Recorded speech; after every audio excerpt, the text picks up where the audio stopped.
Good morning, everyone. Welcome to this press briefing by Climate Action Network. CAN is a network of 2,000 civil society organizations in over 150 countries together fighting the climate crisis. On day 2 of this COP28, we are here as world leaders arrive from various parts of the world, and we begin the high-level segment of this COP. Today's briefing will focus on unpacking the major announcement from yesterday, which was the adoption of the Loss and Damage Fund and the pledges that were made at the plenary session.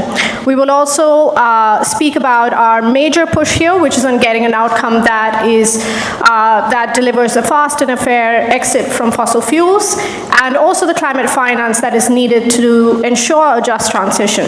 So I would like to introduce our speakers today. So we have Harjeet Singh, Head of the Global Political Strategy at Climate Action Network International, Zephora Berman, Chair and founder of the Fossil Fuel Non-Proliferation Treaty Initiative, and Mohamed Adour, Director of PowerShift Africa. We'll take opening remarks from each of them, and then we will take questions from media here. So if you are following the webcast, you may also send a message through the media advisory sent to you or on Twitter.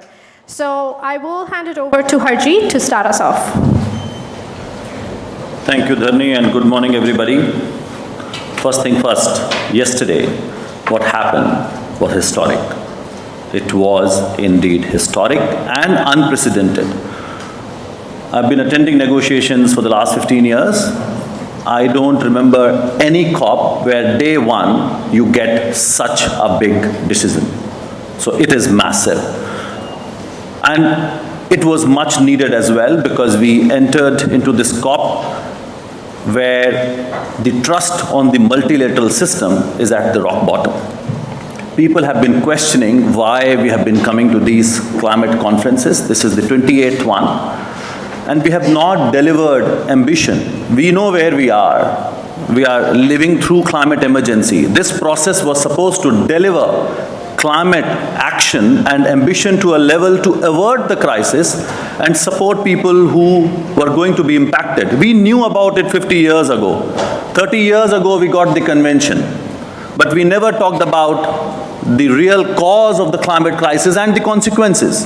Last year, for the first time, we came up with a decision to deal with the consequences. And that's why it was important that at this COP, we finally sealed the deal and sent a message of hope to people that we are listening to their messages. We are seeing how they are getting impacted, and we are going to provide a helping hand. It's a matter of obligation. It's also a matter of solidarity.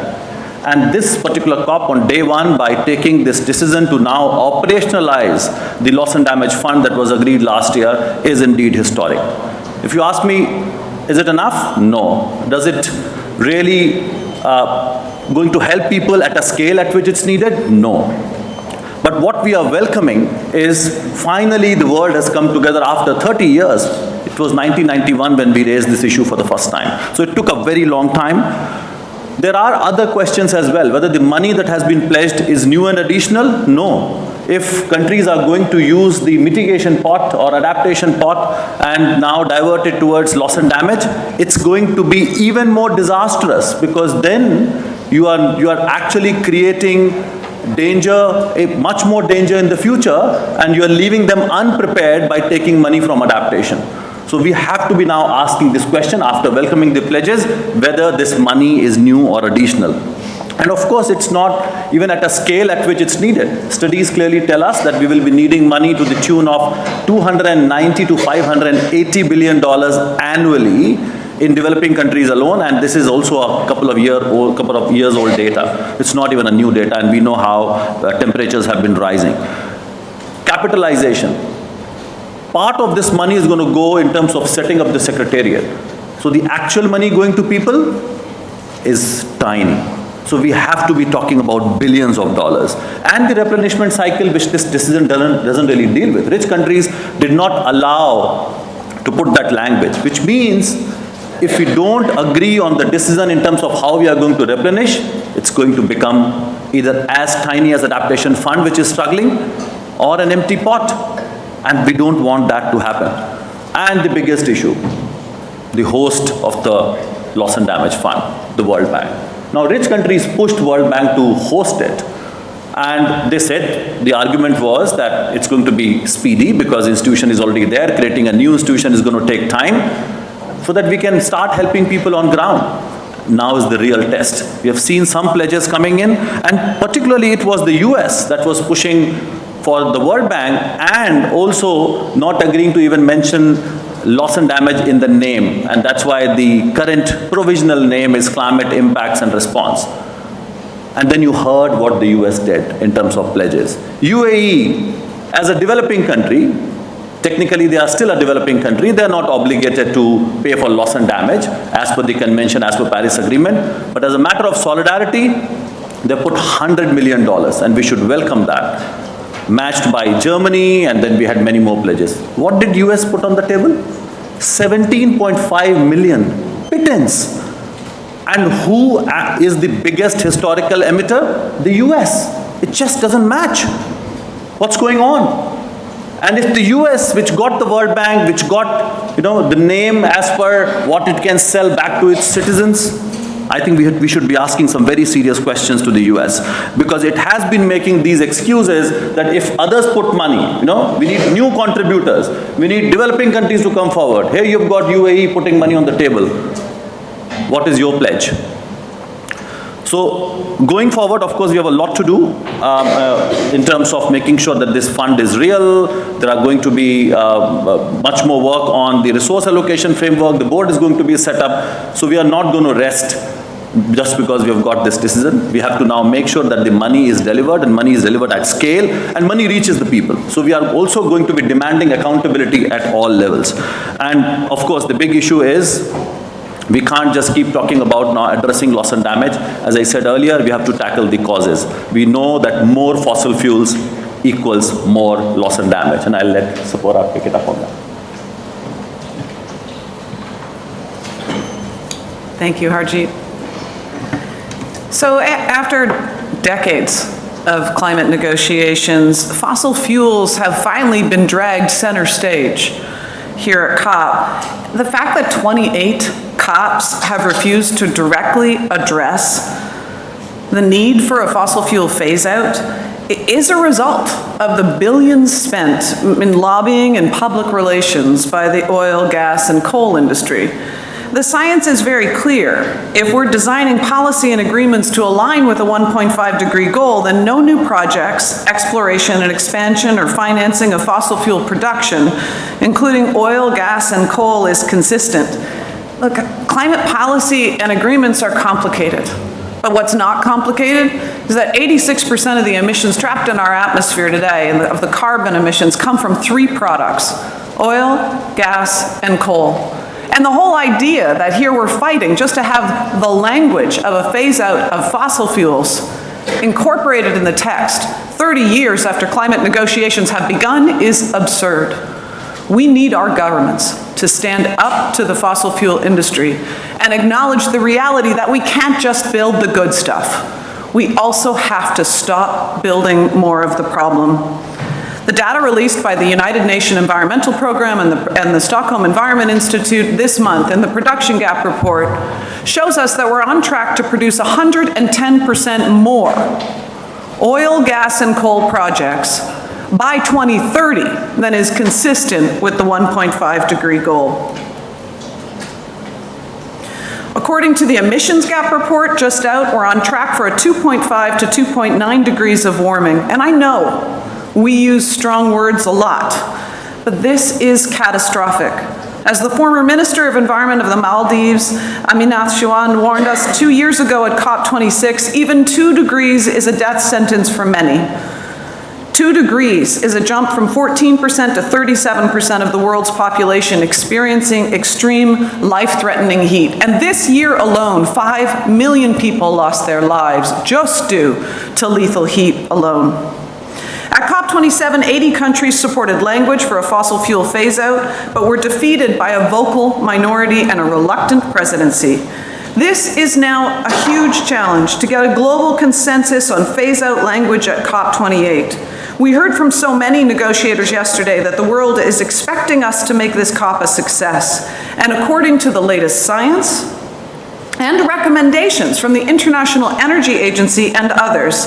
Success is consensus on a phase-out, along with financial and technical support for just energy transitions. And this is what creates one of the ultimate tests for this COP.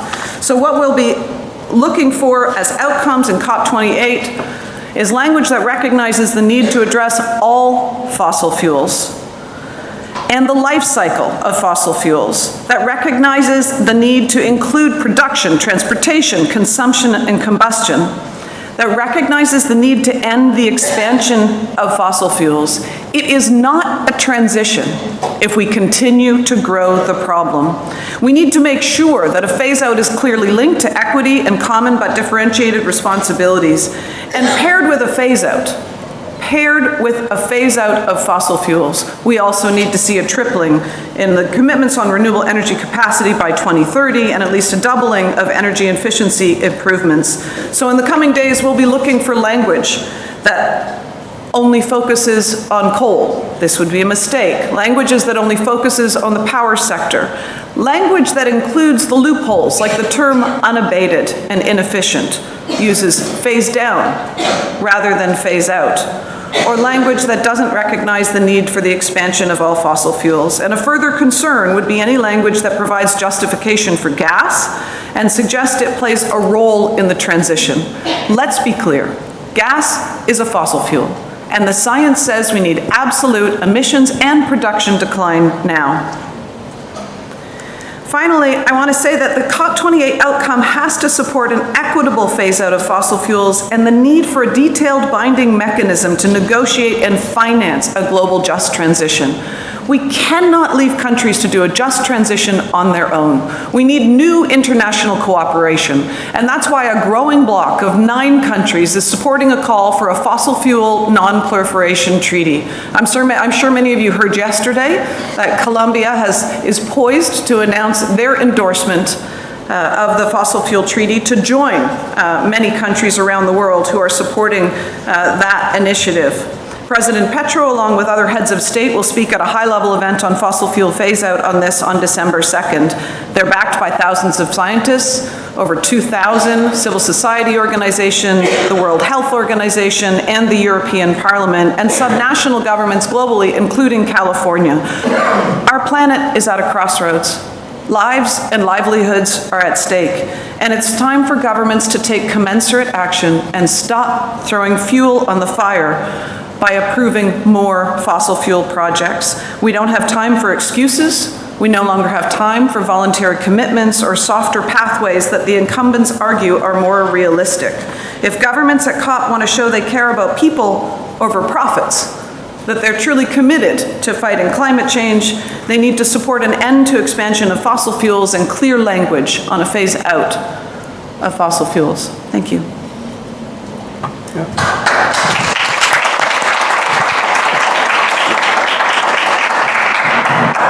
Thank you, Zipporah. Colleagues, history will look back on this COP, either for good or ill. Future generations will wonder about the fact that during the hottest year on record, the world met in one of the biggest oil-producing countries to work out our response to the climate crisis.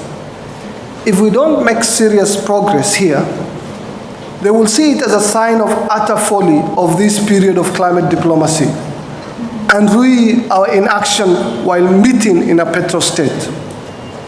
Or they will look back with relief, pride, and even amazement that when the world met, leaders set the date for fossil fuels phase out and ended the fossil fuel era, despite meeting in the midst of the fossil fuel industry. The decarbonization of the global economy is one of the most impressive and challenging things we humans have ever undertaken. Some leaders seem to think that it can be done by just changing, the light bulbs, but it can't. If it was that easy, we would have done it already. It will require sacrifice, hard work, and serious investment. But the stakes are so high, as you've heard, that we don't have a choice, and the benefits will be life-changing for the whole world. If you remember, it was a Saudi Arabian oil minister that said, the Stone Age didn't end because we ran out of stones. We need to make the active decision to leave fossil fuels in the ground. We need to wean ourselves off the drug and choose a different path. This can be the time and place where we can start to do that. This, we know, is the year that, if you looked at the World Meteorological Organization data, is likely to be the hottest year on the record. And the UAE is the host of this conference. And there is an excellent opportunity of matching an economy that is dependent on fossil fuel and the need of the world to actually wean itself of fossil fuels. But I want to say this loudly and clearly, that it's not UAE alone that is in this hypocrisy. There are many fossil fuel producing countries that are simultaneously expanding fossil fuel production and at the same time claiming falsely to be climate leaders. And I want to call them all. You cannot be both. The United States, for example, the world's largest historical producer, is also the world's the largest historical polluter. And it's continuing to scale up its production. And we must say the time has come for us to hold all fossil fuel producers to account and to demand together a full, fair, and fast phase out of fossil fuels. And that is the opportunity we have right here in Dubai. And so let's seize the moment and wean ourselves, off fossil fuels and put the world on a more sustainable path. Thank you.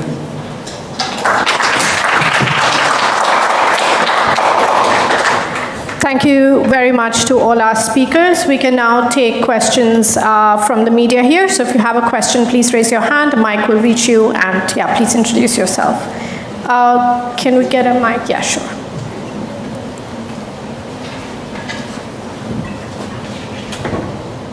Hello, I'm Xuan Hu with Caixin Media based in China. So I'm wondering, so how would you perceive UAE and other OPEC members' assumption that carbon capture and storage technologies may help them to reach zero carbon, and what contribution could they make in this regard? Thanks for that question. I saw one more hand there. Would you like to ask a question? Yes. We'll take two together. Hi, Megha Mirani from AGPI, Arabian Gulf Business Insight. I was wondering if you could talk us through the process for the Loss and Damage Fund. Now that it's been announced, what happens next? How does the negotiation work? And how, what is the ultimate thing that happens at the end of this COP? Sorry, I'm not familiar with the process. So just in terms of what we can expect, how is accountability set? What happens if it isn't? And that sort of thing. And also if you could comment on pledges.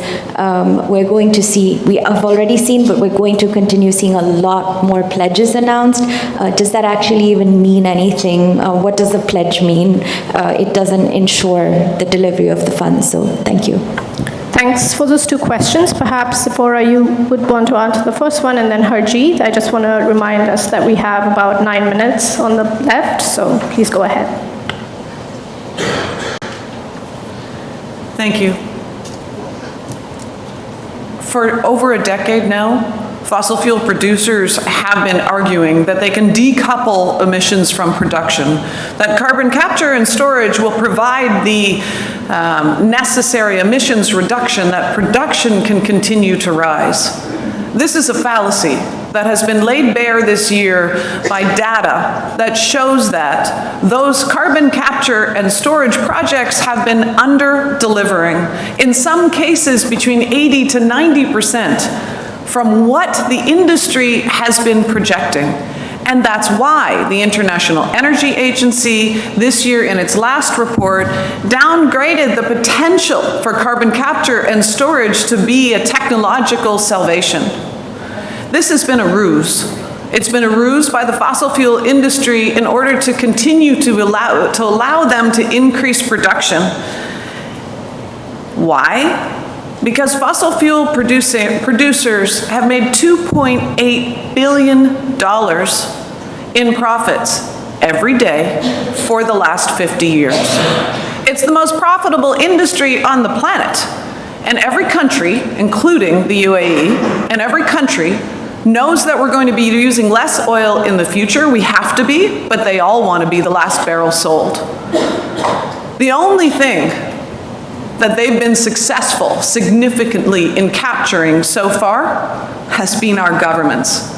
We can no longer allow carbon capture and storage to be used as a fallacy, as a promise that they don't need to ensure absolute emissions and production decline. So let me remind again, what are the missing pieces that we need to keep our focus on? Scale, capitalization, and third is replenishment cycle. And all these three things are missing. Now, before I talk about scale, let me say, when we ask for loss and damage finance, what exactly it is. For the last 30 years, when we said mitigation primarily, we were asking for the cost of action. You provide us resources so that we can reduce emissions and also prepare. The money was not delivered. Loss and damage is about the cost of inaction on the part of rich countries over the last 30 years. Now that needs to be added to the cost. So when we say scale, that's why the scale is massive. It runs into hundreds of billions of dollars. And that's why rich countries avoided that question.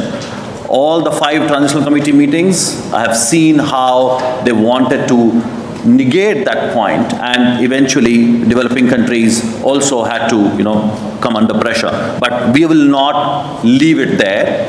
We have banked what we got as part of recommendations, but now we need to get it. The second part, as I said, capitalization. Again, there are 2 parts. One is setting up the secretariat, so we have now sufficient pledges to set it up, but then we need billions of dollars that can go to communities to rebuild their homes, farms, and recover their incomes. Third part is replenishment. We have seen how Adaptation Fund and Green Climate Fund are suffering. If you don't have a cycle, and this is where we need most of the money from public finance, coupled with innovative sources of finance, and that's where we are talking about levy on fossil fuel extraction, as Sephora said, how much money they're making on financial transaction tax, or even international air passenger levy that we have been talking about for a long time. Now, what is the scope? What we are going to do in the next few days?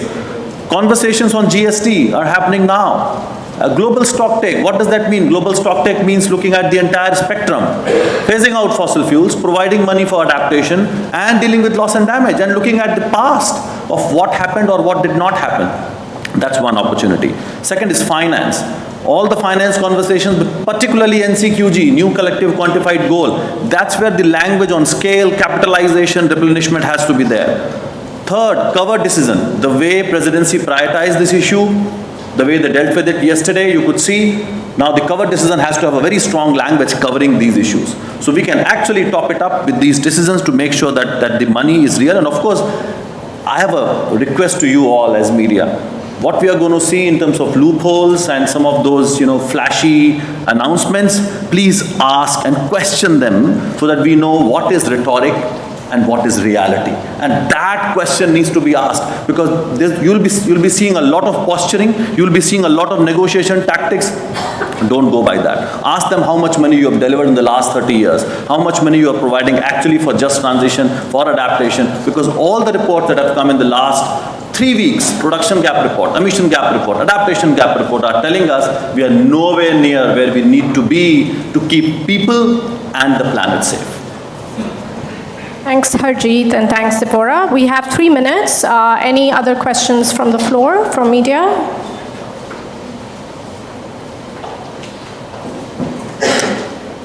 I see one here, one there. Okay, let's take that one and then the one in there. Yeah. Simran with Mongabay, India. There's been a lot of language around methane emissions, but that's also come with language around capturing it. So how do you expect methane to feature in the negotiations? Yeah, and if you've heard anything about how it might be incorporated into the GST, that would be useful too.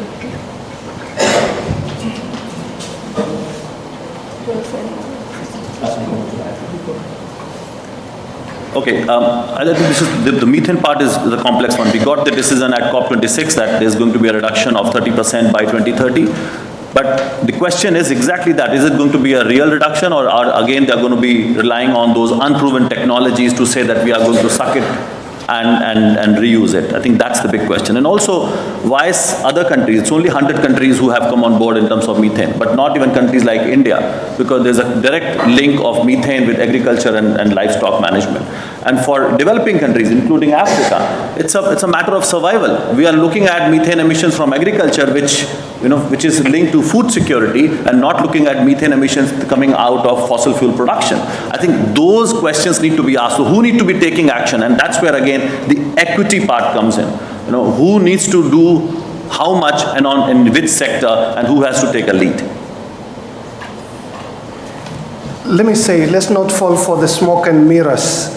Like, countries want to scale up production of fossil fuels and then commit to cut on the methane associated with the scaling up of their fossil fuel production.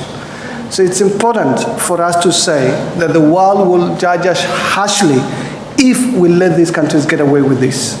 And I want to say, let's not allow them to twist the opportunity that we have by dealing with the elephant in the room, which is fossil fuel production. If we don't get out of Dubai a decision that commits the world to cutting emissions, but also more importantly, ending the fossil fuel era, we will have missed the opportunity. So let's say loudly and clearly that this year, we will have a decision that binds the world in ending the fossil fuel era. If we don't get that, anything, including methane, is just not going to be sufficient, and it will not help limit global heating to below 1.5. So 1.5 is equal to end the fossil fuel era, and do it in a fair, fast manner. And that is a call from the climate movement. Thank you. Thank you so much. We're at the end of our time. We will be here again tomorrow for our usual press briefing at 11:30, same time, same room. So thank you all for being here. Thank you to all our speakers, and yeah, have a good rest of the day.